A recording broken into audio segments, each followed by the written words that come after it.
ऐश्वर्य और माधुर्य में संबंध क्या है और हमें क्या करना है इसका, ये सारे क्वेश्चंस हैं। सो वेल, ये टॉपिक से ही आपको लगेगा वेल क्या बस चैंट एंड बी हैप्पी, क्या फ़र्क पड़ रहा है। बट फ़र्क बहुत पड़ रहा है। अगर हम नहीं समझेंगे इन चीज़ों को तो हमारी भक्ति में फ़र्क पड़ेगा, तभी मैं लेक्चर दे रहा हूँ, अदरवाइज़ मैं लेक्चर क्यों दूँगा। तो सबसे पहले ये होता क्या है, ऐश्वर्य और माधुर्य चीज़ क्या है।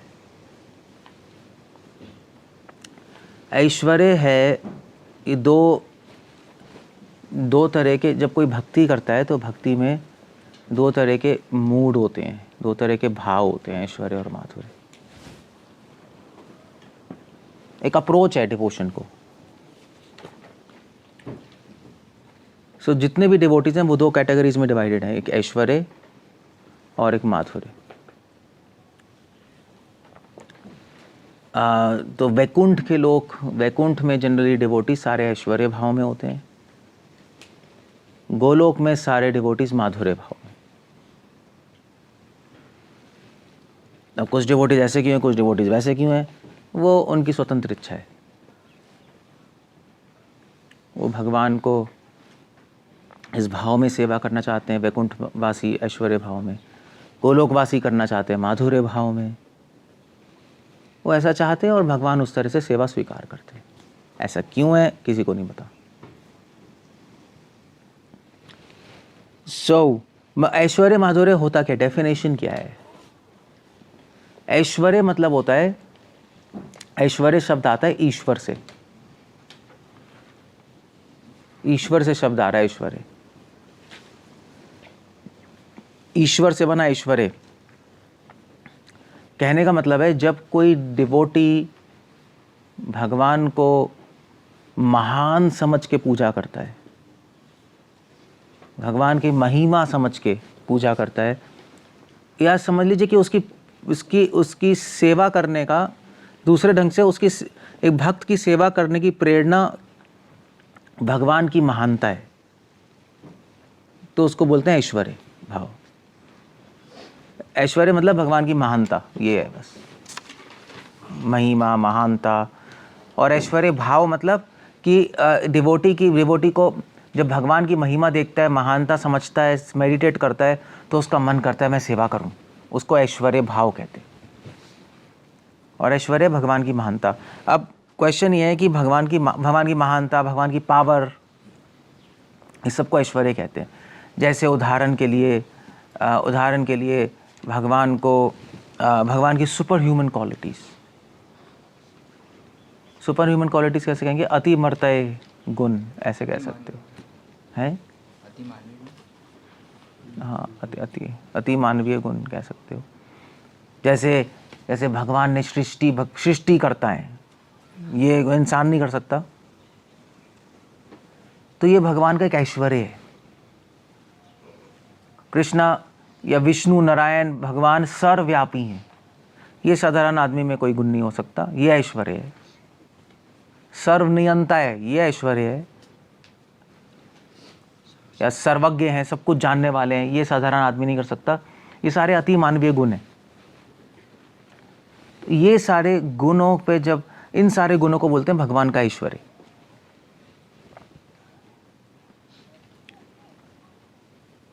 जो गुण इंसान में नहीं हो सकते, केवल भगवान में हो सकते, उन गुणों पे हम ध्यान करके उनका सेवा करने का मन करता है, उन गुणों को कहते हैं ऐश्वर्य। क्लियर हो गया?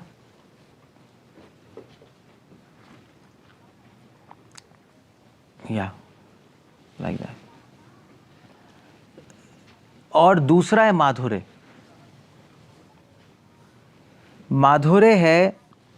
माधुर्य मतलब होता है, माधुर्य कहां से शब्द आ रहा है, मधुर से आ रहा है। मधुर मतलब होता है स्वीट।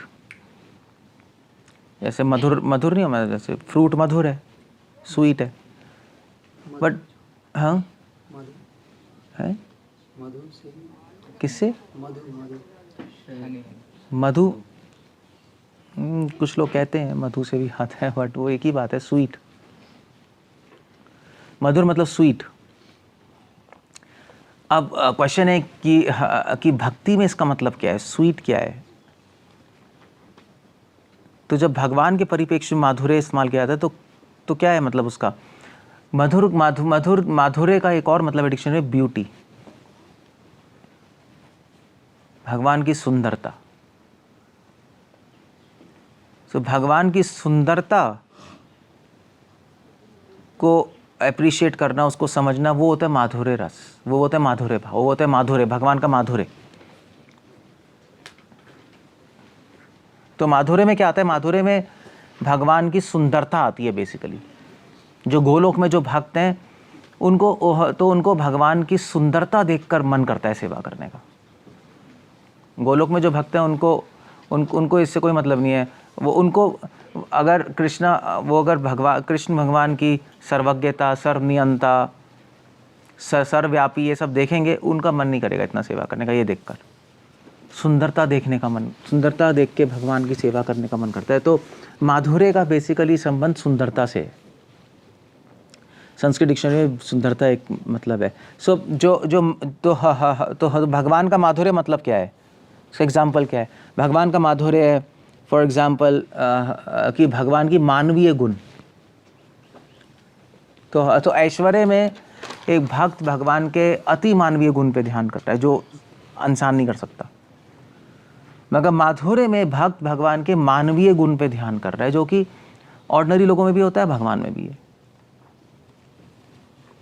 जैसे कृष्णा रासलीला करते हैं, कृष्णा डांस करते हैं, कृष्णा खेलते हैं अपने भक्तों के साथ, अपनी माँ के साथ कृष्णा उनकी गोदी में दूध पीते हैं। ये ऑर्डिनरी लोग भी करते हैं और भगवान भी कर रहे हैं। तो माधुर्य रस में भक्त भगवान के मानवीय गुण पे ध्यान करता है और उससे उसको सेवा करने का मन करता है। और दूसरा है भगवान के रूप पे, ब्यूटी पे। एक्चुअली रूप नहीं, ब्यूटी, भगवान की सुंदरता पे। तो कैसी सुंदरता? रूपा गोस्वामी कह रहे हैं 4 सुंदरता। माधुर्य रस में 4 तरह की सुंदरता उसको बहुत अच्छी लगती है भगवान की।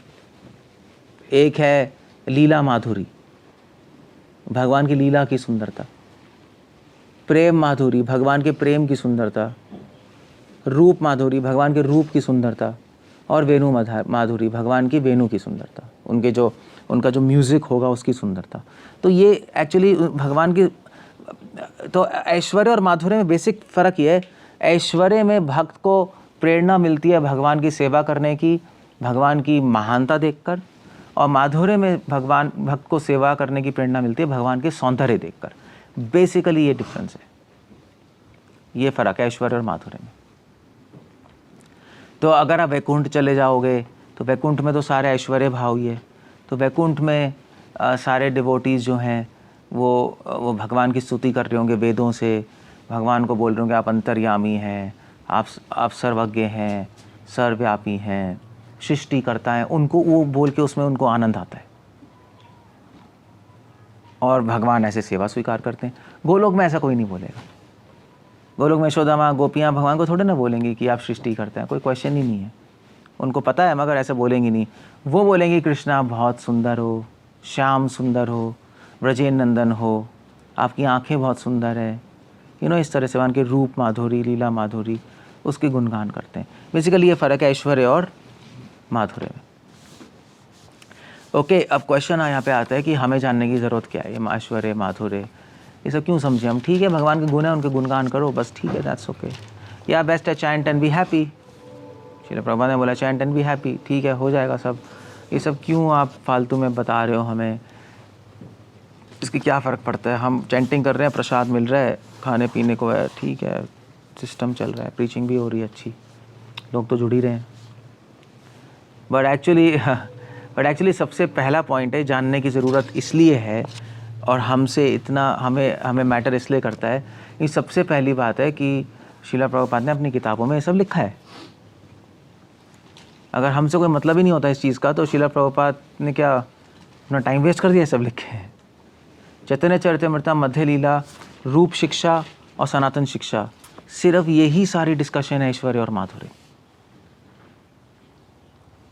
रूप शिक्षा, सनातन शिक्षा सिर्फ इन्हीं 2 टॉपिक्स पे घूम रही है। वैसे तो बहुत सारी डिस्कशन की है सनातन गोस्वामी, रूपा गोस्वामी से, मगर अल्टीमेटली अगर आप देखोगे तो यही 2 शिक्षा पे सारी शिक्षा निर्भर है, ऐश्वर्य भाव, माधुर्य भाव। इसी का विश्लेषण है पूरा रूप शिक्षा में। तो ऐश्वर्य से माधुर्य की ओर ले जा रहे हैं महाप्रभु। सनातन शिक्षा में भी यही है। रामानंद राय में ज़्यादा तो क्वेश्चन आंसर है। सो इसलिए उस पूरा चैतन्य चरितमृत है, पूरी अंत्यलीला क्या है? माधुर्य भाव और ऐश्वर्य भाव भी है वहाँ। तो अगर आपको पता ही नहीं होगा ऐश्वर्य भाव माधुर्य भाव क्या है, ये दोनों साथ में कैसे रहते हैं या साथ में लड़ते कैसे हैं, क्या चीज़ है, तो क्या चैतन्य चरितमृत हम समझेंगे?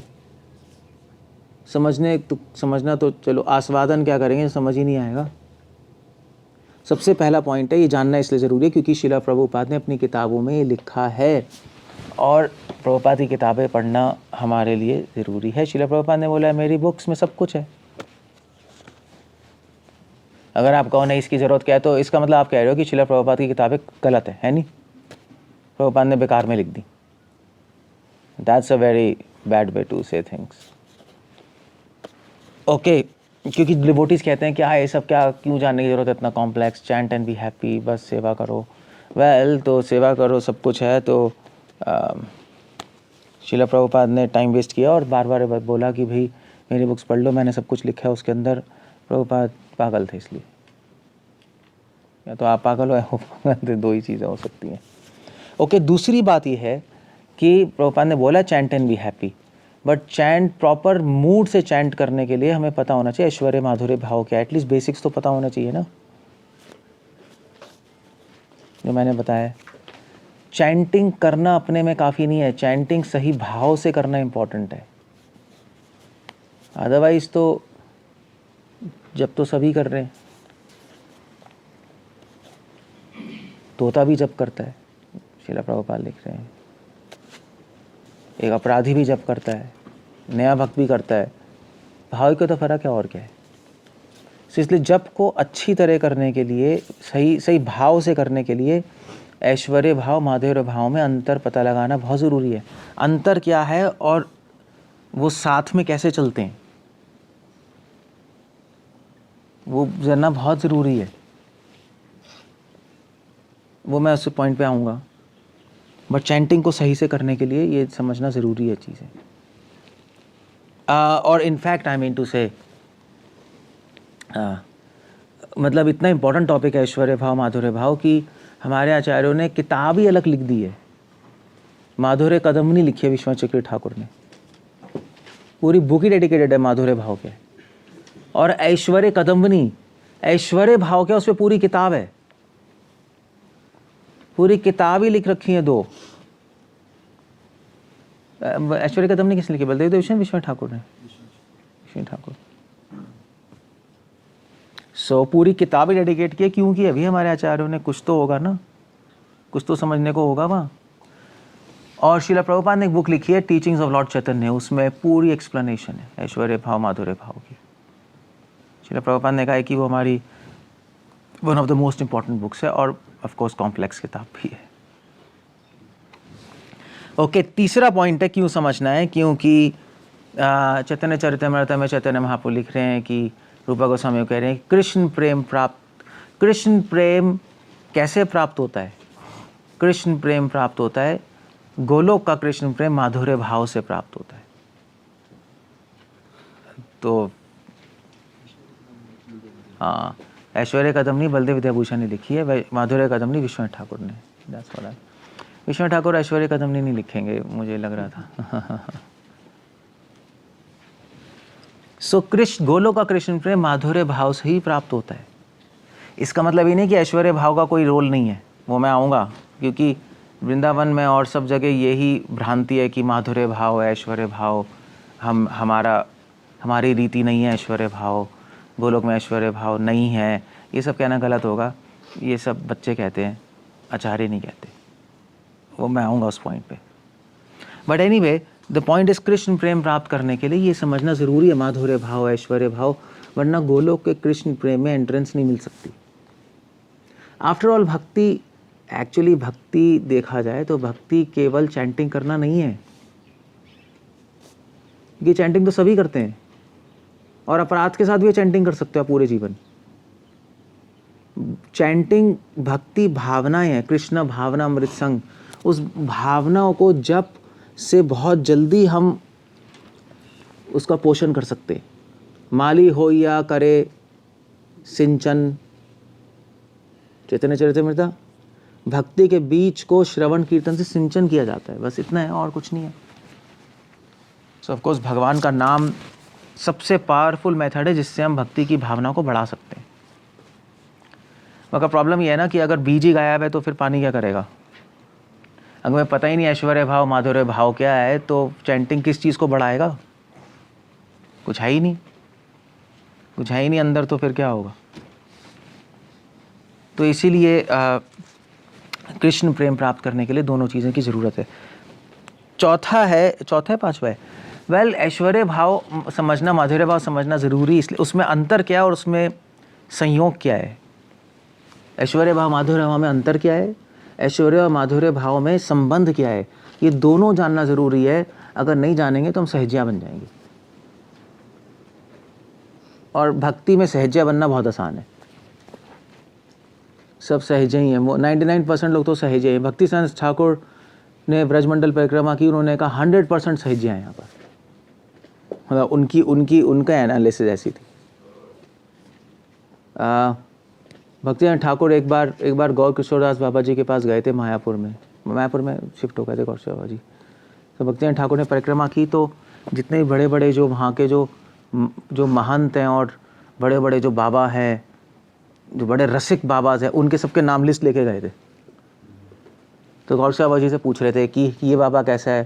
गौर बाबा जी कहते हैं बेकार, दूसरा ये कैसा है बेकार, तीसरा ये तो बाबा जी, ये तो महान रसिक बाबा जी हैं राधा कुंड के। उन्होंने कहा नॉनसेंस, सब ऐसे हो गए। तो फिर गौर बाबा ने कहा छोड़ दो, सब हरामी हैं। गौर किशोर बाबा जी, उनकी अंडरस्टैंडिंग ऐसी है। हमारे आचार्यों का जो देखने का ढंग है बिल्कुल अलग है, totally different. Of course I mean to say, अब तो हमारे इस्कॉन में हमारे डिवोटीज़, हमारे खुद के डिवोटीज़ को कुछ भी आइडिया नहीं है, और अब तो वो इस्कॉन छोड़ के जा रहे हैं। अब कौन है वो, एक वृंदावन में जो बहुत हो गए जो भी हैं, उनके पास छोड़ के जा रहे हैं, उनको लग रहा है वो बहुत रसिक हैं, बहुत सारे भक्त निकल रहे हैं। हाँ निकल रहे हैं, उनके पास जा रहे हैं कि वो बहुत रसिक हैं, बट हैं ऐसे बहुत होंगे, बट वो अब थोड़ा पिक्चर में आ गए। बट इसका मतलब है कि उनको पता ही नहीं कि प्रभुपाद और भक्ति संत ने हमें दिया क्या है। उनको लग रहा है उनके पास थोड़ा ज़्यादा है चीज़ें। सो प्रॉब्लम उन लोगों के साथ ये है कि वो ऐश्वर्य भाव और माधुर्य भाव का संबंध नहीं समझते। वो लोग ऐश्वर्य भाव को हटा ही देते। मैं अभी आऊँगा इस पॉइंट पे, महाप्रभु ने क्या बोला है। बट हम सहजिया बन जाएंगे अगर केवल माधुर्य भाव में घुस जाएंगे, और it's a bad way to do things. Okay, और दूसरी बात, सबसे इम्पॉर्टेंट पॉइंट ये है, ऐश्वर्य भाव माधुर्य भाव को समझना इसलिए ज़रूरी है क्योंकि अगर हम नहीं समझेंगे दोनों चीज़ों को तो हम भक्ति में हमारा मन हमेशा परेशान रहेगा, हम भक्ति नहीं कर पाएंगे, हम मन शांत नहीं रहेगा। भैया अगर आप हमेशा वृंदावन में डोलते रहोगे और राधे राधे बोलते रहोगे, अच्छा है, ठीक है, जो भी आपको करना है करो, बट आप भगवान का ऐश्वर्य नहीं समझ रहे। समझने का मतलब ये नहीं कि आपने पढ़ लिया और भूल गए, समझने का मतलब है अनुभव करना।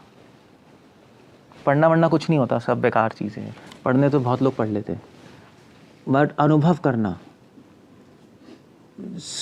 अनुभव क्या है, कृष्णा कौन है, कृष्णा भगवान है, ये भी अपने माइंड में रखना बहुत ज़रूरी है। और कृष्णा सर्व अंतर्यामी है, सर्वज्ञ है, सर्वव्यापी है। इस चीज़ को अनुभव करना ज़रूरी है, वरना आप परेशान हो जाओगे भक्ति में, वरना आपको डर लगेगा।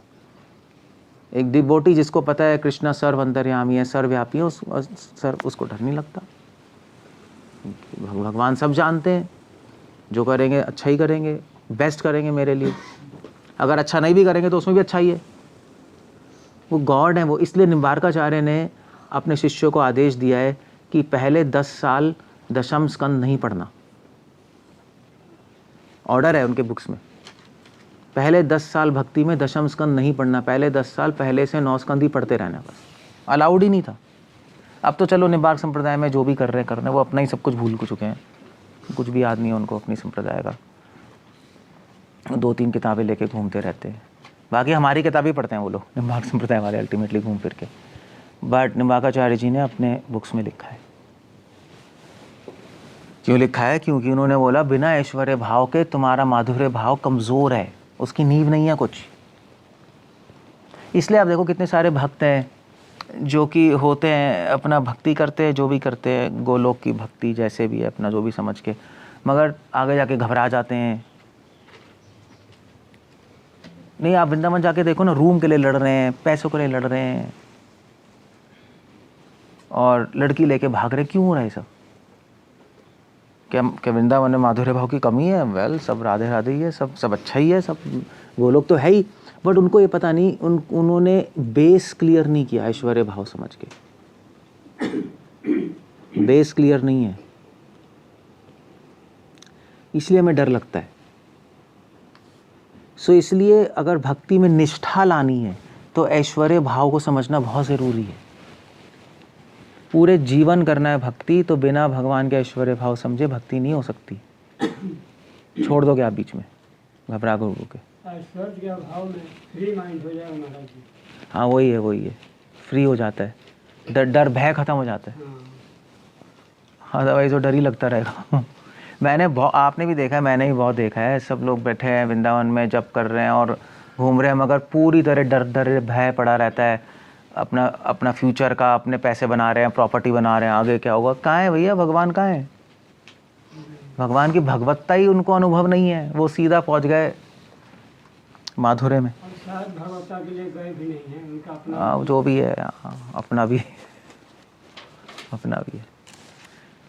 बट ये प्रॉब्लम है बहुत बड़ी, और वो क्यों है वो मैं आऊँगा इस पॉइंट पे। बट द पॉइंट इज, इसलिए भक्ति निष्ठा पूर्वक करने के लिए ऐश्वर्य भाव की नींव चाहिए।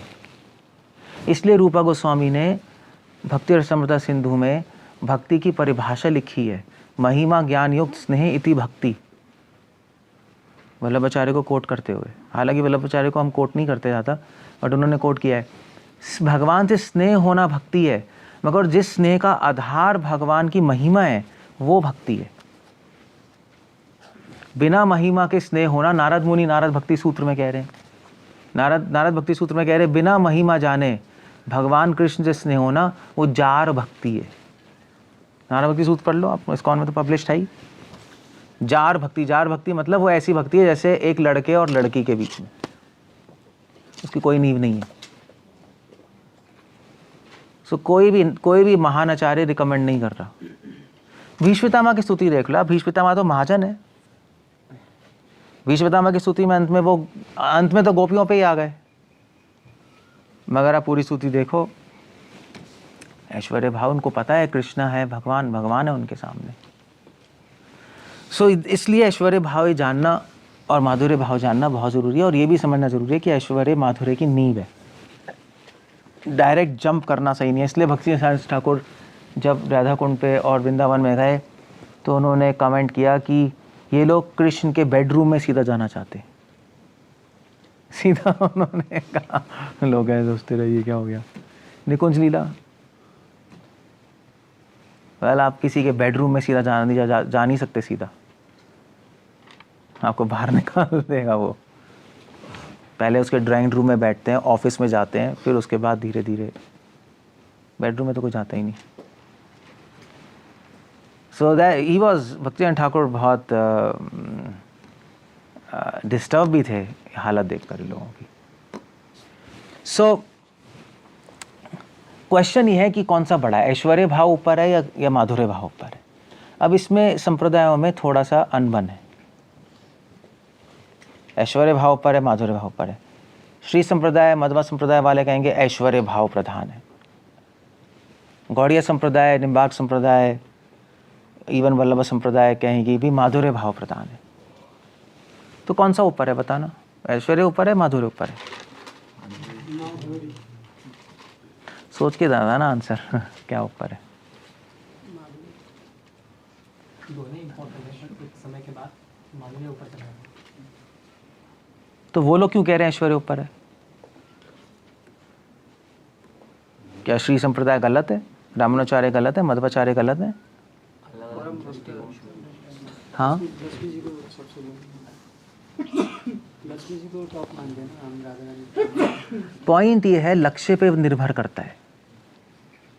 उनका लक्ष्य विष्णु और नारायण, इसलिए वहाँ पे ऐश्वर्य भाव ही ऊपर है।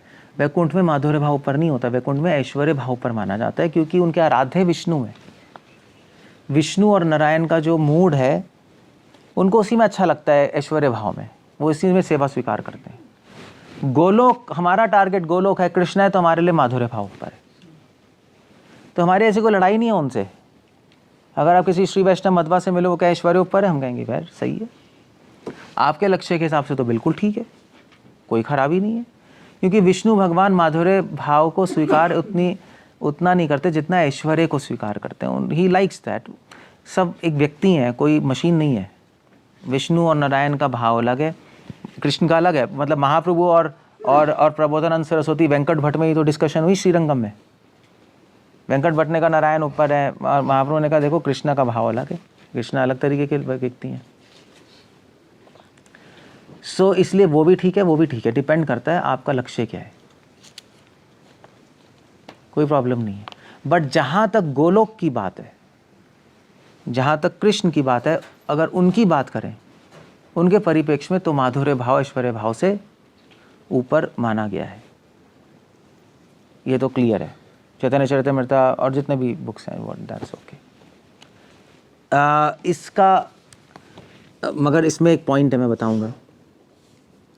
कुछ लोग ऐसा कहते हैं कि गोलोक में ऐश्वर्य भाव है ही नहीं, सिर्फ माधुर्य भाव है, और उसका प्रमाण वो चैतन्य चरितमृता भी देते हैं।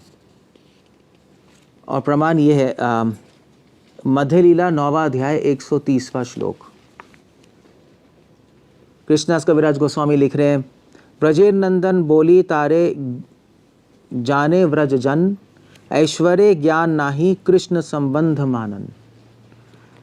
कृष्णदास कविराज गोस्वामी लिख रहे हैं कि भी ब्रज में तो सब कृष्ण को ब्रजेर नंदन बोलते हैं, ऐश्वर्य ज्ञान नाही, उनके माइंड में कृष्णा भगवान नहीं है। यशोदा माँ के लिए उनके पुत्र हैं, गोपियों के लिए उनके प्रेमी हैं, दास के लिए उनके स्वामी हैं, सखाओं के लिए उनके फ्रेंड्स हैं। और बल्कि कृष्णा के स्वामी ये भी लिख रहे हैं, मध्य लीला 19वां अध्याय 203 श्लोक, बहुत सुंदर श्लोक हैं दोनों। वो लिख रहे हैं, केवल शुद्ध प्रेम ऐश्वर्य ना जाने। शुद्ध प्रेम में ऐश्वर्य होता ही नहीं, ना जाने। शुद्ध प्रेम जो करता है, गोलोक का प्रेम, उसमें भगवान का ऐश्वर्य का कोई मतलब नहीं है। ऐश्वर्य देखिले नित संबंध से माने। अगर भगवान कृष्णा उनको अपना ऐश्वर्य दिखा भी दें, तब भी वो मानेंगे नहीं है भगवान, तभी वो उनको फर्क नहीं पड़ेगा। जैसे गोवर्धन लीला में कृष्ण ने गोवर्धन उठाया, वैसे तो काफ़ी ब्रजवासी कंफ्यूज हो गए थे। अब कृष्णा बुक पढ़ो, ब्रजवासियों को थोड़ा डाउट आ गया, ये कृष्णा हमारे हैं या ये भगवान है। तो नंद बाबा के जाके उन्होंने पूछा था कि कृष्णा कौन है, तो नंद बाबा ने कहा वेल, तो नंद बाबा कंफ्यूज नहीं हुए। नंद बाबा ने कहा हाँ, गर्ग मुनि ने कहा था कि मेरे कृष्णा में नारायण प्रवेश कर जाएंगे और ये कभी कभी भगवान की तरह व्यवहार करेगा, मगर है मेरा बच्चा ये। तो भूत चढ़ जाता है नारायण का इसमें, दैट्स ऑल। वो अपने माइंड में ऐसे ही सोचे। सो गोलोक में कृष्णदास कविराज स्वामी लिख रहे हैं कि अगर भगवान ने अपना ऐश्वर्य दिखा भी दिया, तब भी ब्रजवासियों को, स्पेशली नंद बाबा, यशोदा माँ, गोपियों को, उनको ज़्यादा फर्क नहीं पड़ता। सो चैतन्य चरितमृता के इसके अगले श्लोक में लिखा है, ऐश्वर्य ज्ञान पढ़ाए, ऐश्वर्य ज्ञान प्रौढ़ाए संकुचित प्रीति। ऐश्वर्य ज्ञान जहाँ होता है वहाँ पे प्रीति संकुचित हो जाती है, कम हो जाती है प्रीति। इसलिए व्रज में कोई नहीं कृष्ण को देखते हैं, कोई नहीं सोचता कि ये भगवान है। बट क्वेश्चन यहाँ पर ये है, तो इससे क्या पता लग रहा है, इससे माधुर्य किससे ऊपर है? ऐश्वर्य से ऊपर है। ऐश्वर्य में प्रीति कम हो जाती है, माधुर्य में प्रीति ज़्यादा है, तो ऐश्वर्य ऊपर होना, माधुर्य ऊपर होना चाहिए ऐश्वर्य से। बट इसमें प्रॉब्लम एक बहुत बड़ी है। अगर आप बोलोगे कि व्रजवासियों को भगवान का ऐश्वर्य पता ही नहीं, जैसे वो लिख रहे हैं ना जाने, अगर इसको ऐसे ही समझोगे तो एक बहुत बड़ी प्रॉब्लम है। प्रॉब्लम ये है कि अगर जो भगवान को भगवान नहीं मानता, उसको क्या बोलते हैं? उसको नास्तिक बोला जाता है। तो विश्वनाथ चक्रवर्ती ठाकुर ये क्वेश्चन उठा रहे हैं कि अगर व्रजवासियों को पता ही नहीं, बलदेव विद्याभूषण ऐश्वर्य कदम्बनी में क्वेश्चन उठा रहे हैं, व्रजवासियों को पता ही नहीं, अगर आप ये मान लो कि वो भगवान नहीं है, तो फिर तो कि वो भगवान है तो वे तो नास्तिक बन गए। समझ गए ना? तो व्रजवासियों को पता है वो भगवान है या नहीं पता? वेल एक्चुअली इसका तरीका ये समझने का है, इसका तरीका ये है कि व्रजवासियों को पता है कृष्ण भगवान है, मगर वो जब कृष्ण को देखते हैं तो भूल जाते हैं, इतना है बस। और जब कृष्ण को नहीं देखते तो उनको याद आ जाता है। इसीलिए सिद्धांत ये है कि जब भक्त भगवान से दूर होता है तो ऐश्वर्य ज्ञान प्रकट हो जाता है। और इसका प्रमाण है गोपी गीत। गोपी गीत में आई जयति तेधिकम जन्मना व्रजा श्रेयत इंदिरा शश्वतत्रयी। श्रेयत इंदिरा लक्ष्मी, हम कह रहे हैं व्रज ऐसी जगह है जहाँ पे लक्ष्मी जी वास करती हैं। और भी उसके बाद गोपी गीत में तो है ही बहुत कुछ कि आप अंतर्यामी हैं, सबके हृदय में वास करने वाले हैं। और वैसे भी चलो भागवतम तो दूर की बात है, आप अगर रूपा गोस्वामी की किताबें पढ़ लो, ललित माधव विदग्ध माधव, उसमें तो क्लियर ही है कि गोपियाँ तो कृष्ण को चिढ़ाती हैं कि भी तुमने वामन अवतार में ऐसा कर दिया, वामन अवतार में तुमने चोरी की थी, तुम चोर हो, नरसिंह अवतार में तुमने क्रोध किया था, तुम क्रोधी हो, परशुराम अवतार में तुमने इतने सारे लोगों को मारा, तुम खूनी हो, तो हम तुम्हारी भक्ति क्यों करें? That's now what's the point there. क्या उनको पता है कृष्णा ने वामन अवतार लिया, नरसिंह अवतार लिया, बट वो जब कृष्ण को देखती हैं तो उनको वो भगवान का जो सुंदरता है वो इतना प्रभावित कर देती है उनको कि वो ये सब भूल जाती हैं। उनको इससे कोई मतलब नहीं है, भूलती भी नहीं, उनको बोल ही रहे हैं कृष्ण को, टॉन्ट ही मार रही हैं, बल्कि कृष्ण को टॉन्ट मार रही है वहाँ पे ललित माधव विदग्ध माधव में किसी में कि कृष्णा जब तुम विष्णु अवतार में, जब तुम विष्णु के रूप में नागशैया पे लेटते हो तो क्या है, आलसी पड़े रहते हो, कुछ काम वाम करते नहीं हो, तुम्हारी अभी भी वही आदतें हैं, पिछले जन्म के संस्कारों की आदतें, चोरी करने की, गुस्सा करने की, आलसी में पड़े रहने की। ये क्या चल रहा है? गोपियों को नहीं पता वो भगवान है, गोपियों को सब पता है। बट प्रॉब्लम ये है कि वो भगवान के ऐश्वर्य में भी माधुर्य ढूंढ लेती हैं, बस इतना है। अब ये एक नया कॉन्सेप्ट है, ऐश्वर्य और माधुर्य में क्या संबंध है। सबको सब पता है, आध्यात्मिक जगत में अज्ञान के साथ कोई नहीं जा सकता। हमें कोई ज्ञानी थोड़े ना है। बट गोलोक में सबको पता है ऐश्वर्य माधुर्य, वैकुंठ में भी पता है सबको ऐश्वर्य माधुर्य। वैकुंठ में भी रासलीला होती है, बाय द वे, पता है आपको? विष्णु की एक लक्ष्मी नहीं होती, विष्णु भगवान की कई लक्ष्मियां हैं। 3 तो प्रधान है, एक महालक्ष्मी है, एक भू है और एक नीला है। ये तो श्री वैष्णव संप्रदाय से पूछ लो, 3 तो है ही। अंडाल चौथी लक्ष्मी, वो भी लक्ष्मी जी हैं। कई लक्ष्मियाँ होती हैं, महालक्ष्मी होती हैं और फिर उनके अंडर भी उनकी दासियाँ होती हैं। तो वहाँ पे भी वो खेलते हैं, डांस करते हैं, ऐसा कुछ नहीं है। बट प्रॉब्लम ये है, वैकुंठ में क्या है, वैकुंठ में वो माधुर्य में भी ऐश्वर्य देखते हैं, और गोलोक में वो ऐश्वर्य में भी माधुर्य देख लेंगे। जैसे गोपियाँ कह रही हैं आपने वामन अवतार में चोरी की, अब वो वामन अवतार की लीला तो ऐश्वर्य लीला है नहीं। त्रिविक्रम अवतार, तीनों ब्रह्मांड को नाप लिया, ये तो ऐश्वर्य ही है, महानता है। उसमें भी वो माधुर्य देख रही है कि आपने चोरी की, आपने झूठ बोल के, चीटिंग करके बलि महाराज से छीन लिया सब कुछ। 3 भाग आपने 3 भाग मांगा था, मगर आपने कर कुछ और दिया। सो ये अंतर है, बस सबको सब पता है। ऐसा नहीं है यशोदा माँ को नहीं पता, हाँ ये बात है। मगर कभी कभी तो वृंदावन में 3 चीज़ें चलती हैं ऐश्वर्य माधुर्य के संबंध में अगर बात करो। एक है कि जब ब्रजवासी कृष्ण को देखते हैं तो ऐश्वर्य पूरी तरह भूल जाते हैं, अज्ञानी नहीं है, भूल जाते। विश्वनाथ ठाकुर ये शब्द ला रहे हैं, न प्रवृत्ति स्यात्। ऐसा नहीं है पता नहीं है। तो जो श्लोक लिख रहे हैं चैतन्य चरितामृत कि न जाने, इसका मतलब है भूल जाते। दूसरा है कि कभी कभी वो ऐश्वर्य में माधुर्य देख लेते हैं, जैसे मैंने एक एग्जांपल दिया, नहीं, वामन अवतार, नरसिंह अवतार, बल्कि वृंदावन में एक जगह शेषाशाही, वहाँ पे ऐसी लीला ही हुई थी, कृष्णा लेट गए आनंद शेष पे, ऐसे विष्णु की तरह। कृष्णा ने कहा मैं तो विष्णु,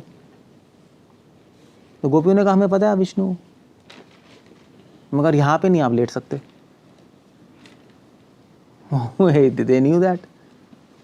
गोपियों ने कहा हमें पता है आपका राम अवतार हुआ था, मगर राम अवतार में तो आपने अपनी पत्नी को इतना दुख दिया, हमसे नहीं चलेगा ऐसा कुछ। That's the how it goes।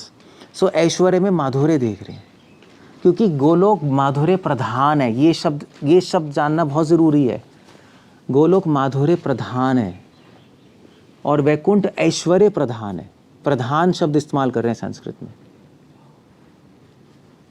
Main जो उनका भाव है माधुर्य से परिपूर्ण है। ऐश्वर्य देखते हैं तो ऐश्वर्य में माधुर्य ढूंढ लेते हैं। हम गोपियों से पूछो कृष्ण भगवान ने, कहेंगे हमें पता है, वो कहेंगे हमें नहीं पता, ले।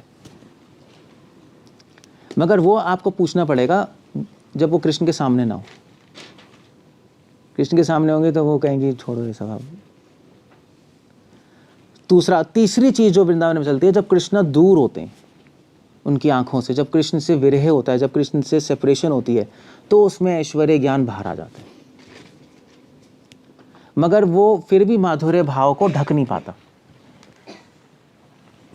पाता, क्योंकि गोलोक माधुर्य प्रधान है। ये वर्ड इंपॉर्टेंट है। विश्वनाथ ठाकुर ने बहुत लंबी कमेंट्री लिखी है, पता नहीं भक्तियों सिंधु पे, इसी पे ऐश्वर्य माधुर्य को लेकर, और उसमें सहजियों को काट रहे हैं और वो कह रहे हैं कि वृंदावन में जो भी आइडिया चल रहे हैं सब गलत है, और इस तरह से एक्सप्लेन कर रहे हैं। क्लियर हो गया। और वैकुंठ में लोग माधुर्य में ऐश्वर्य ढूंढ लेते हैं। वैकुंठ में भी लीला करते हैं लक्ष्मियों के साथ, भगवान डांस करते हैं। मगर जो वैकुंठवासी हैं वो भगवान के डांस में जो लक्ष्मियों का जो रासलीला होती है उसमें वो, ऑफ कोर्स को रासलीला नहीं कहते, उसको लीला ही कहते हैं, उसमें वो भगवान की महानता ढूंढते हैं कि विष्णु कितने महान है कि वो अपने भक्तों के साथ नृत्य कर रहे हैं, उनको आनंद दे रहे हैं। बस इतना है बस। सो एक डिफरेंट एंगल है देखने का चीज़ों को, अप्रोच अलग है बिल्कुल। एक गंदा आदमी अच्छाई में भी गंदगी ढूंढेगा, है नहीं?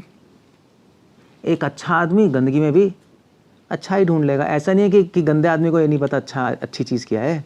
गंदे सबको पता है अच्छा क्या है, मगर करेगा गंदगी। और ऐसा नहीं है कि अच्छे आदमी को नहीं पता गंदा क्या है, वरना गंदगी से दूर कैसे रहेगा, मगर गंदगी में भी अच्छाई ढूंढने की कोशिश करेगा। ऐसा नहीं है गोपियों और ब्रजवासी को नहीं पता ऐश्वर्य भाव क्या है, मगर वो ऐश्वर्य भी माधुर्य ढूंढ लेंगे, क्योंकि उनका भाव ही मधुर है। और ऐसा नहीं वैकुंठवासियों को पता ही नहीं गोलोक का माधुर्य भाव क्या है, उनको सब पता है, मगर वो मधुरता में भी ऐश्वर्य ढूंढ लेंगे। श्रीवास ठाकुर और स्वरूप दामोदर में डिस्कशन हुई थी चैतन्य चरितामृत में रथ यात्रा पे। तो स्वरूप दामोदर कहते देखो हमारा गोलोक ऊपर है, श्रीवास ठाकुर नारद मुनियों कहते हमारा वैकुंठ ऊपर है। लड़ाई हो थोड़ा मतलब ऐसी ही। तो श्रीवास ठाकुर ने, तो स्वरूप दामोदर ने कहा यार तुम्हें ऐश्वर्य देखने की आदत है ना, हमारे गोलोक में तुम देखोगे तुम्हें बहुत ऐश्वर्य मिलेगा। तो श्रीवास ठाकुर ने कहा कि स्वरूप दामोदर से ठीक है, आपको माधुर्य देखने की आदत है, हमारे वैकुंठ में देखोगे तुम्हें आप बहुत माधुर्य मिलेगा। दोनों में ऐसे डिस्कशंस हो रही थी। सो ये बात है, इसलिए ये जो संबंध है ऐश्वर्य माधुर्य का जानना जरूरी है। 3 तरह से चलता है। इसीलिए आप चैतन्य चरितामृत पढ़ोगे, चैतन्य चरितामृत अंत्य लीला में आप कोई भी महाप्रभु की स्तुति पढ़ो, ये श्लोक है, मैंने लिखा ही है, मध्य लीला 21 चैप्टर 31 वर्स, आगे पढ़ना। ये तो मैं एक एग्जाम्पल दे रहा हूँ, एक एग्जाम्पल।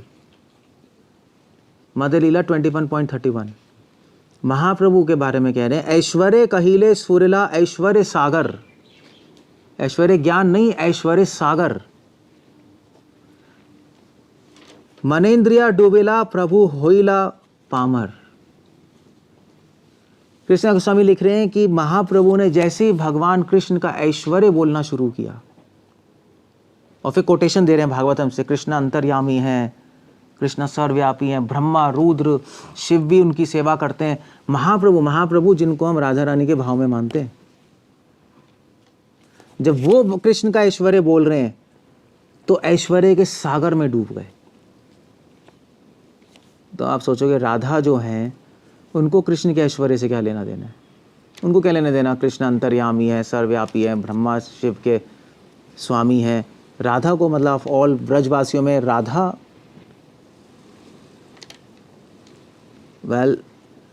मनेन्द्रिया डूबेला, उनका मन इंद्रिय भगवान के ऐश्वर्य में डूब गया। अब महाप्रभु को इस पॉइंट पे माधुर्य का भान नहीं है, वह ऐश्वर्य में डूब गए। प्रभु होइला पामर, महाप्रभु पागल हो गए। और फिर वो भागवतम कई श्लोक बोलते जा रहे हैं। इसमें कुछ नहीं चल रहा है। यहाँ पर कृष्ण की आंखें सुंदर हैं, उनकी बांसुरी सुंदर है, केवल इसमें श्लोक पे श्लोक चलते जा रहे हैं। कृष्ण ब्रह्मा रुद्र के स्वामी है, ईश्वर परमा कृष्णा, और वो सर्व अंतर्यामी है, वो सृष्टि करता है। महाप्रभु को उसमें आनंद, एक्सटेसी आ रही है। कौन वृंदावन में जिसको बोल के एक्सटेसी आती है कृष्णा सृष्टि करता है, नाच रहे हैं? कोई नहीं करता। राधा नाच रही है बोल के, कृष्णा सृष्टि करता है। अब ये कैसे हो रहा है? सो ये ऐसे हो रहा है क्योंकि चैतन्य महाप्रभु का जो भाव है वो केवल, चैतन्य महाप्रभु का भाव केवल राधा भाव नहीं है। चैतन्य महाप्रभु का भाव है राधा मदन आख्य भाव, राधा रानी का भाव है जो विरह में है। तो मैंने पहले ही बोला था, जब ब्रजवासी विरह में होते हैं तो सारा ऐश्वर्य ज्ञान बाहर आ जाता है उनका, वो बाहर आ जाएगा। वो जैसे समुद्र को मंथन करते हैं, अमृत और जहर बाहर आ जाता है, उसी प्रकार जब विरह से भक्त का हृदय मंथन होता है तो सब जो अंदर छुपा हुआ है सब बाहर आ जाएगा। तो महाप्रभु टेस्ट कर रहे हैं। ऐसा नहीं है महाप्रभु कह रहे हैं नहीं हमें क्या लेना देना, सृष्टि करता और इससे, ये तो बोरिंग है। हम बताओ कृष्ण कितने छैल छबीले हैं, कैसे रासलीला कर रहे हैं, उनके ये इसको सहिजा कहते हैं। तो ये क्लियर है। और अंतलीला में तो ये चलता ही जा रहा है बार बार। तो ऐश्वर्य और माधुर्य में संबंध क्या है? ऐश्वर्य माधुर्य की नींव है, ये समझ लेना, वो आधार है उसका। इसीलिए भागवतम को परमहंस शास्त्र बोलते हैं। बोलते? ये एज्यूम्ड है कि जब आप भागवतम पढ़ने आओ तो ये माना गया है कि भैया ये परमहंसों के लिए आपने पहले स्टडी की हुई है, वेद आपने समझे हुए हैं, तब आप भागवतम पे आए हो। ऑफ कोर्स महाप्रभु की कृपा से हमें डायरेक्ट भागवतम पढ़ने को मिल गई। जो परमहंस शास्त्र है हम जैसे लल्लुओं को पढ़ने को मिल गई है, उनकी कृपा से। नमो महावदन्याय। और इसीलिए भागवतम पे हमारे आचार्यों ने टीकाएं लिख दी। ठीक है भाई, तुम डायरेक्ट पढ़ोगे तो हो गया, तुम प्रवेश नहीं कर सकते हो परमहंसों के लिए। इसलिए आचार्यों ने कृपा करके टीकाएं लिख दी कि, और श्रील प्रभुपाद ने कमेंट्री लिख दी कि भी ठीक है, आप साधक अवस्था में कैसे पढ़नी है आप ऐसे पढ़ो। तो फिर उसके अंदर वेदों का, उपनिषदों का श्लोक कोटेड है, नहीं बहुत कुछ कोट के है, और फिर हमें बता रहे हैं ठीक है, वो भी ज़रूरी है चीज़ें समझना, ऐश्वर्य ज्ञान। जब हम समझ लेंगे, दो चीज़ें समझनी है अगर वृंदावन में प्रवेश करना है, वो चीज़ें समझना बहुत ज़रूरी है। एक है, एक्चुअली तीन चीज़ें, एक ऐश्वर्य माधुर्य भाव क्या है, दूसरा है कि ऐश्वर्य माधुर्य का आधार है, तीसरा है कि गोलोक माधुर्य प्रधान है। ये तीन चीज़ें अगर आपके दिमाग में होंगी तो आप किसी से भी भिड़ सकते हो वृंदावन में, या कोई गौड़िया वैष्णव हो। एटलीस्ट आप ये बता सकते हो कि हमारे आचार्य क्या कह रहे हैं। बाकी वो जो सोचने दो उनको, हमारे हिसाब से क्या है, भक्ति सिद्धांत भक्तिविनोद ठाकुर श्रील प्रभुपाद के अनुसार क्या है। ये तीन चीज़ें तो आप कभी कंफ्यूज नहीं होगे। ऐश्वर्य माधुर्य में अंतर, ऐश्वर्य माधुर्य का आधार है और गोलोक माधुर्य प्रधान है। गोलोक में माधुर्य की दृष्टि से ही ऐश्वर्य को देखा जाता है। तो आपको सारी किताबें भी समझ आएंगी अगर ये ध्यान रखोगे ना, बाद में जब किताबें पढ़ोगे आचार्यों की तो समझ आएंगी, अदरवाइज कुछ भी समझ नहीं आएगा। क्लैरिटी नहीं होगी उसके अंदर, समन्वय नहीं कर पाओगे। पढ़ लोगे, मज़ा भी आएगा, बट समन्वय नहीं हो पाएंगी चीज़ें। और समन्वय करना ही तो कला है, और क्या है। समन्वय करने में तो निपुण होते हैं उत्तम अधिकारी। उत्तम अधिकारी की परिभाषा ही है, कृष्णदास कविराज स्वामी लिख रहे हैं। उत्तम अधिकारी की परिभाषा थोड़ी ना है कि जो रोता रहे और खेलता रहे और नाचता रहे, वो नहीं है। उत्तम अधिकारी है सुनिपुण। क्या श्लोक है वो? क्या है? हाँ, शास्त्र सुनिपुण, शास्त्र में सुन कैसे? हाँ, शास्त्र युक्ति सुनिपुण, शास्त्र युक्ति में जो सुनिपुण है वो उत्तम अधिकारी है, जो समन्वय कर सकता है। आप एक चीज़ छोड़ दो, ये ले लो, बस हम तो यही हैं और बाकी चीज़ों का कुछ लेना देना नहीं है, वो बेवकूफ़ है। एक उत्तम अधिकारी सारे शास्त्रों का समन्वय कर देगा, चाहे वो वेद हो, भागवत हो, पुराण हो, जो भी हो। तभी श्रील प्रभुपाद की कमेंट्रीज़ में आप देख लो, अब जितने भी लोगों ने कमेंट्री लिखी है भागवत पे, जो रसिक टीकाएँ हैं, उसमें बस रसिक ही चलता रहा। प्रभुपाद की कमेंट्री, विश्वनाथ, बलदेव विद्याभूषण की कमेंट्री में क्या है? वेदों से प्रमाण है, उपनिषदों से प्रमाण है। तभी तो वृंदावन वाले बोलते हैं कि यार प्रभुपाद की टीकाएँ बहुत बोरिंग है, बोलते हैं, ऐसा बोलते हैं, बहुत नीरस है, उसमें क्या उपनिषद वेद चलते जा रहे हैं, क्या फिलॉसफी चल रही है। भक्ति संत ठाकुर की टीकाएँ पढ़ोगे तो और नीरस बन जाओगे उनके हिसाब से। उसमें तो उपनिषद चलते जा रहे हैं। और बलदेव विद्याभूषण तो आप उठा के फेंक दोगे परंपरा से, क्योंकि वो तो वेदों की बात कर रहे हैं, वो तो कुछ और बात ही नहीं कर रहे। वेदांत सूत्र सो क्या है, तो क्या वो ब्रजवासी नहीं थे क्या? वो तो सबसे टॉप मोस्ट ब्रजवासी है, मगर उनको 3 सिद्धांत पता है, इसलिए वो सबका समन्वय कर पा रहे हैं। That's the whole idea. So ये ऐश्वर्य भाव और माधुर्य भाव में संबंध है। हरे कृष्णा। श्रील प्रभुपाद की। कुछ पूछना है, कुछ कहना है?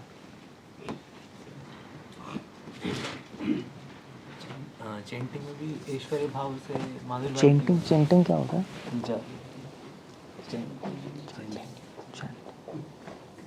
उसमें भी ऐश्वर्य भाव से माधुर्य भाव की ओर जाते हैं।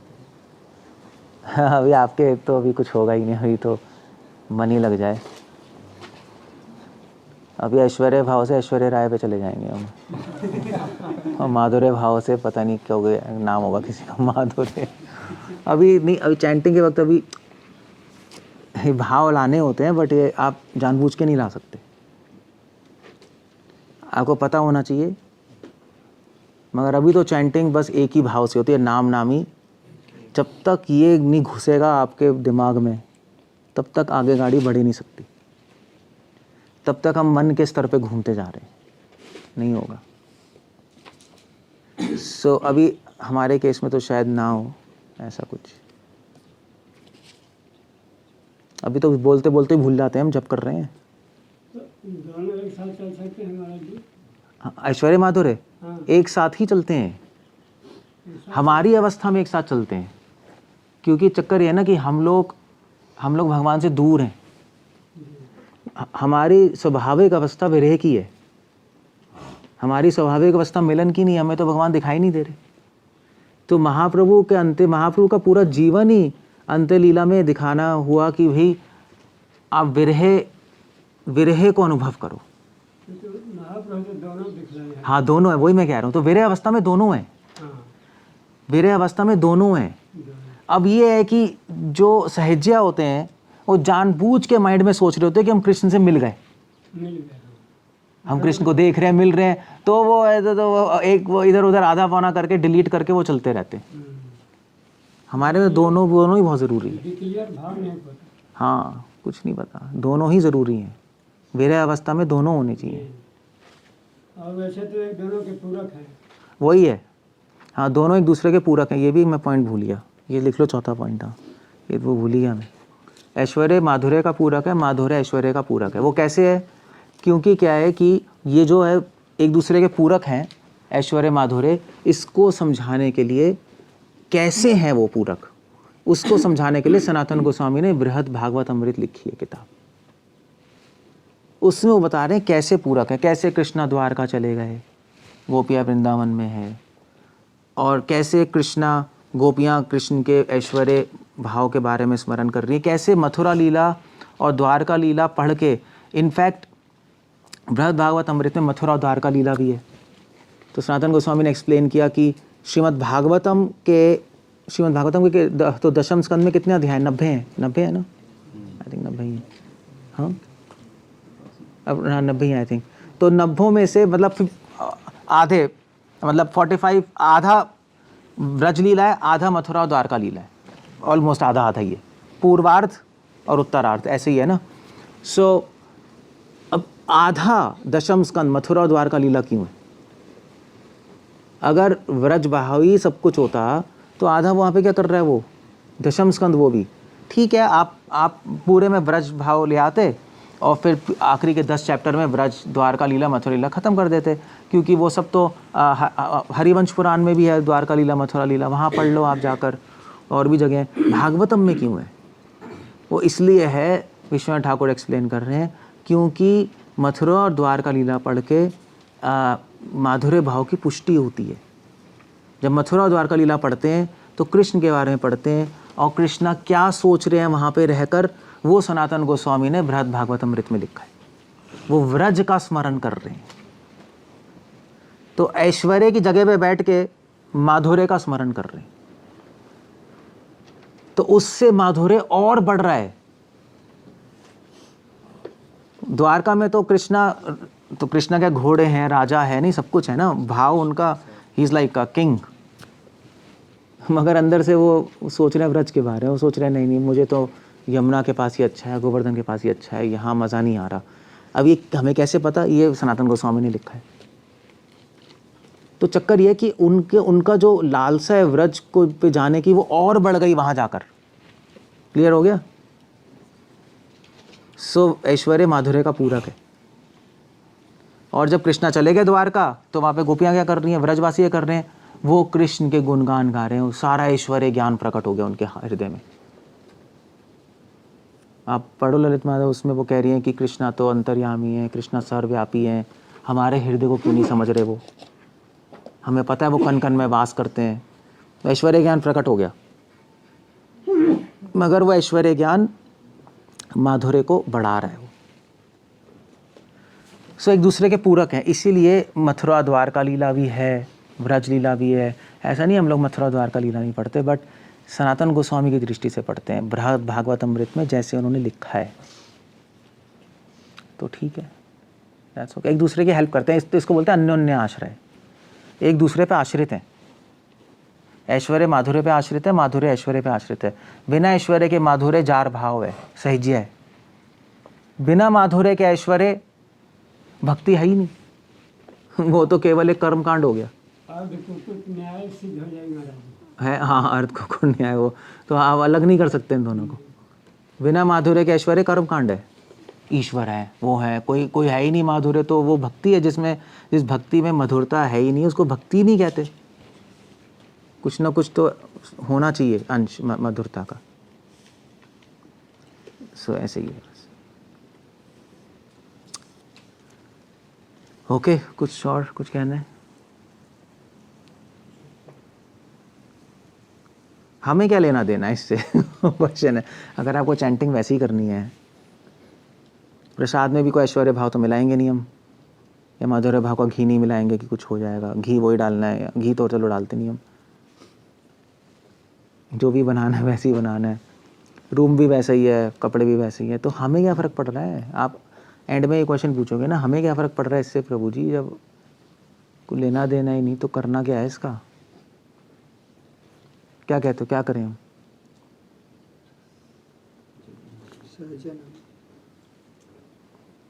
क्या करें अब? अभी क्या करें? अभी क्या करें इस चीज़ का? वेल, एटलीस्ट हमें गोल पता होना चाहिए। जब आप प्रभुपाद की बुक्स पढ़ोगे तो आपको वहाँ पे दिखाई देगा, एटलीस्ट देखने की दृष्टि तो आएगी, और लक्ष्य पता होगा तो फिर हम हम कुछ प्रयास अपना कर सकते हैं, चाहे अभी हमारे लिए कोई मतलब नहीं है इस चीज़ का। अगर आपको इससे हमें कोई मतलब नहीं है तो कृष्ण प्रेम जानने से भी कोई मतलब नहीं है कि वो भी कहाँ है। अगर लक्ष्य पता होगा तभी तो यहाँ से हम सही चलेंगे। और धीरे धीरे आपको पता लगेगा कि इन चीज़ों को समझने से साधना पे इफेक्ट पड़ता है, साधना हमारी बदल जाती है। धीरे धीरे आपको समझ आएगा इस चीज़ का प्रभाव साधना पे है। आप क्या स्मरण करोगे भगवान के बारे में, कैसे करोगे, इस पे निर्भर करता है इसको समझने पे।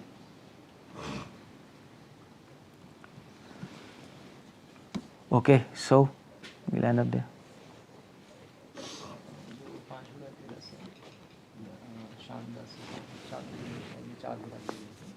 उसमें जो वात्सल्य रस है उसमें भी ऐश्वर्य और माधुर्य भाव से हो सकते हैं। सब में, सब माधुर्य रस में भी, सब में ऐश्वर्य माधुर्य साथ में ही है। नहीं मतलब क्वेश्चन ये है कि जैसे अर्जुन ऐश्वर्य भाव में, मधुमंगल माधुर्य भाव में सखा। ऐश्वर्य प्रधान और माधुर्य प्रधान, ये शब्द जरूरी है। तभी मैंने कहा प्रधान वर्ड से ही सारी कहानी बदल जाती है।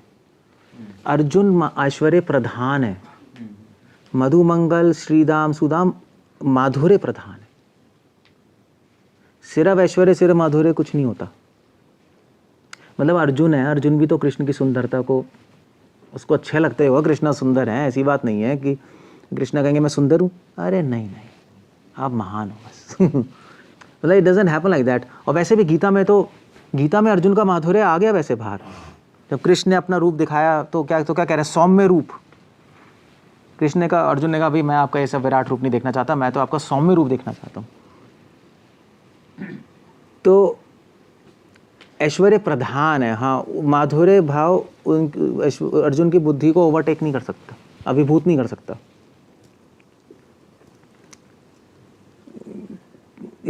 ये वर्ड से सारी कहानी सॉल्व होती है। स्वकीय भाव ऐश्वर्य प्रधान है, परकीय भाव माधुर्य प्रधान है। नहीं, स्वकीय परकीय को इससे कुछ लेना देना नहीं है। परकीय तो हमेशा माधुर्य प्रधान है, परकीय में ऐश्वर्य प्रधान हो ही नहीं सकता, क्योंकि वो संबंधी ऐसा है जहाँ पे ऐश्वर्य, क्योंकि ऐश्वर्य प्रधान होने के लिए धर्म और मर्यादा की बुद्धि चाहिए। ऐश्वर्य धर्म और मर्यादा का उल्लंघन नहीं करता। परेगा तो उसका आधारित धर्म की उल्लंघन है। वो तो शुरू ही वहीं से शुरू हो रहा है, तो वहां पे हो ही नहीं सकता वहां। इसलिए पराज्ञा सिर्फ गोलोक में है। पराज्ञा भाव है जहां व्रजेते प्रचार। स्वकीय ऐश्वर्य प्रधान हो सकता है और पराज्ञा प्रधान दोनों हो सकता है। इसलिए निम्बार्क संप्रदाय में दोनों चलते हैं, स्वकीय पराज्ञा। मगर निम्बार्क संप्रदाय में ज़्यादा ऐश्वर्य प्रधानता ज़्यादा है, हमारे यहाँ माधुर्य प्रधानता ज़्यादा है। जबकि उनमें भी पराज्ञा और स्वकीय दोनों चलता है। तो वो एक अलग चीज़ है, ये अलग चीज़ है।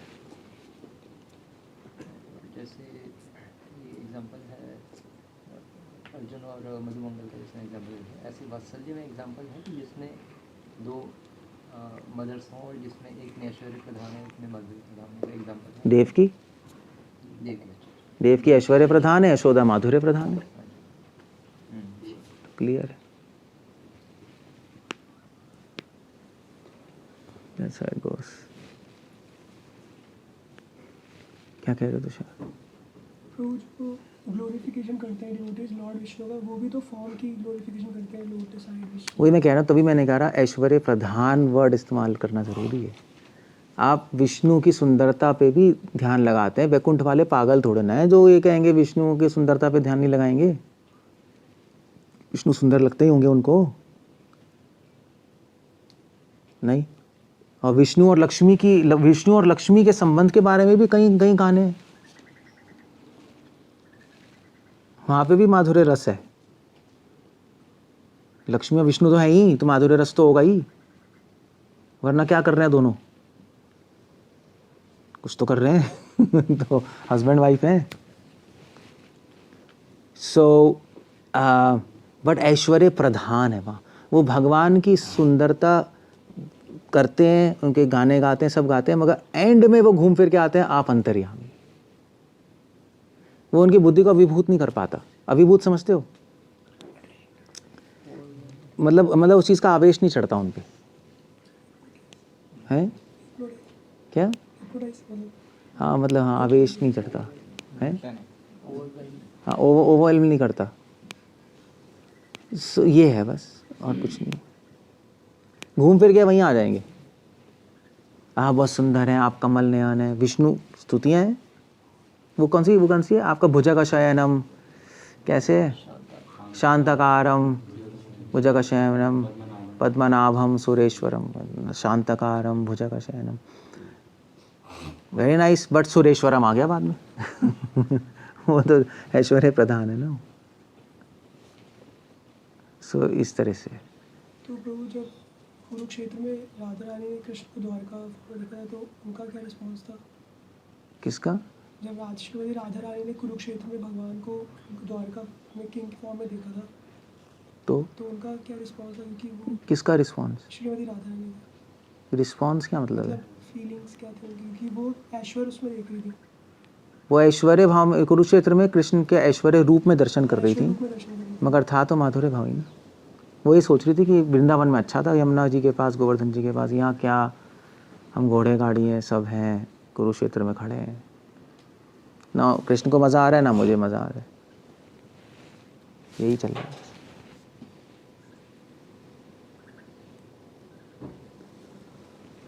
That's how it goes. Okay, so we'll end up there. Hare Krishna, Srila Prabhupada की जय।